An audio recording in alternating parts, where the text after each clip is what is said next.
So guys, back with another video. Last week I talked about some fraudulent players in the NFL. The NBA regular season is here, so I have to start the conversation about fraudulent players in the NBA. Players hoarding money and not living up to expectations. Obviously, this isn't a static list. That being said, let's get straight into it. This player has developed an awkward perception in the media, but when it comes to his commitment to building team chemistry and staying healthy, it's mostly negative. And we're talking about a well-accomplished player here. Kawhi Leonard is one of the greatest two-way players in NBA history. Two-time NBA champion, two-time Finals MVP, six-time All-Star, two-time Defensive Player of the Year. His achievements reflect his talent and impact whenever he steps on the floor. Back in January of this year, he signed a 3-year contract extension with the LA Clippers worth $153 million. But this is fraud. He's barely available. Since joining the Clippers in 2019, Kawhi has never played more than 68 games, and right now, he's out indefinitely due to injury. Just hardly available. When Kawhi is available, especially in the playoffs, his performances have been underwhelming. This knee inflammation has persisted throughout his career with the Clippers, but the genuinity has sparked various perspectives depending on who you talk or listen to. But regardless of the genuinity of this injury, Kawhi Leonard is far from the player they wanted when they traded away Shai Gilgeous-Alexander and multiple draft picks.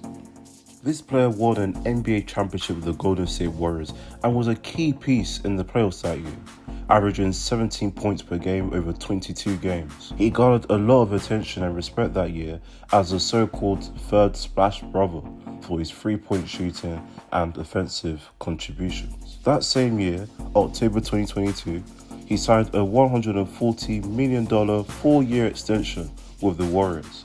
But in the following season, his performances for the Warriors dipped and he struggled with his efficiency and defense, both in the playoffs and regular season. Obviously, there were some internal conflicts, but that's a subject for another video. With the Washington Wizards, his scoring averages and efficiency have declined, indicating his struggles with consistency from the floor. But following the All-Star break last season, he did improve his averages to 20.9 points and 5.8 assists per game, with better shooting percentages. Over the course of the preseason, he has showcased his potential, but the inconsistencies are still there, especially with his overall efficiency. This season and going forward, he's expected to be the Wizards' primary ball handler and point guard, a primary scorer and playmaker, but his efficiency and overall defense needs to step up. Bradley Beal and Porzingis are no longer on the team. The Wizards' strategy will likely center around maximizing Paul's offensive capabilities. Paul remains under contract until the end of the 2026-27 season.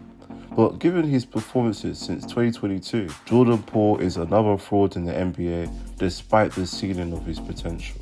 As part of a 3-team trade in 2023, Bradley Beal joined the Phoenix Suns to form what was said to be a super elite team with Kevin Durant and Devin Booker, a literal paradise for any decent player in the NBA. All that was required from Beal was to find a balance between scoring and playmaking, but he's just not the aggressive, effective scorer that he was in Washington. He signed a max contract with the Wizards in 2022, but in his first season with the Suns, his scoring numbers fell significantly, and he hasn't looked like the top-tier player he's supposed to be.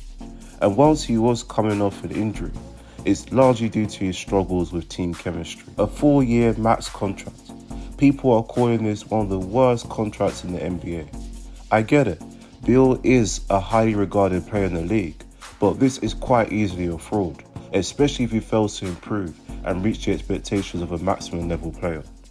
When drafted in 2016, this player was regarded as a top prospect of high expectations and the potential to make a significant impact. And with the 76ers he did. Ben Simmons' combination of playmaking and defense made him a highly valuable asset with the 76ers alongside Joel Embiid, even in spite of his challenges of shooting the ball. February 2022, he requested a trade, refused to report to training camp due to dissatisfaction with the team's management and direction. But the lack of success to the players were largely due to him. His decision-making, lack of aggression, and missed free throws prevented the team of any potential winning the championship. The Brooklyn Nets gave up James Harden and Paul Millsap to acquire Simmons. They knew they were getting this dynamic playmaker who could defend and rebound, but their biggest expectation was that they would receive a player that would maintain his health and stay on the floor. Since joining the Nets, he's played only 57 games. Last year, he only appeared in 15 games. The offensive woes continue, including his recurring back issues. His availability and effectiveness is minimal. They designed the offensive structure around Ben Simmons, but only to the detriment of the team, constraining players like Mikal Bridges and Spencer Dinwiddie. He's currently in the final year of a 5-year, $177.2 million contract he signed with Philadelphia. Ben Simmons' contract is accurately labelled as one of the worst in recent years, another fraud.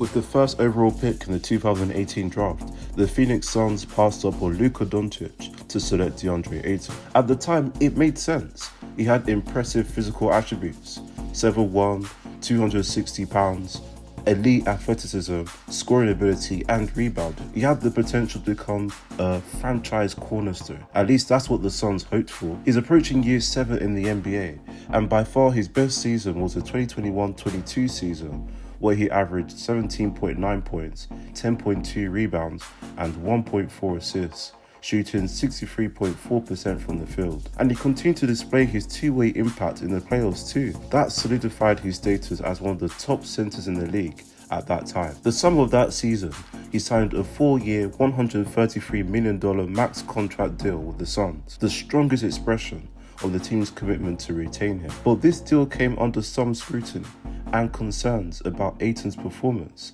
and fit within the team, especially when it comes to his effort and performance in critical playoff situations. The following season, after signing the deal, Ayton's averages declined, no longer playing a pivotal role for the Suns. Last season, he was traded to Portland, where his performances further declined to career lows in scoring despite experiencing more playing time. The Blazers now carry that financial burden of a player that hasn't lived up to expectations. Ayton still considers himself a max player.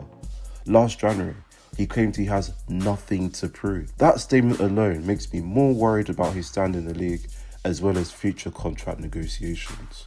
Of course, all of these players are highly skilled and do deserve a crucial role in the NBA, based on their skill sets and potential. They all signed max contracts, but how quickly their performances fell beneath the expectations of a maximum player. In fact, except for Kawhi Leonard, all the players were traded within a short time of signing their max contracts. Both Kawhi Leonard and Ben Simmons are forerunners of load management in the league. Of course, these are not the only fraudulent or overpaid players in the NBA. Please, comment down below your thoughts. Remember to like and subscribe. There's plenty of videos to come.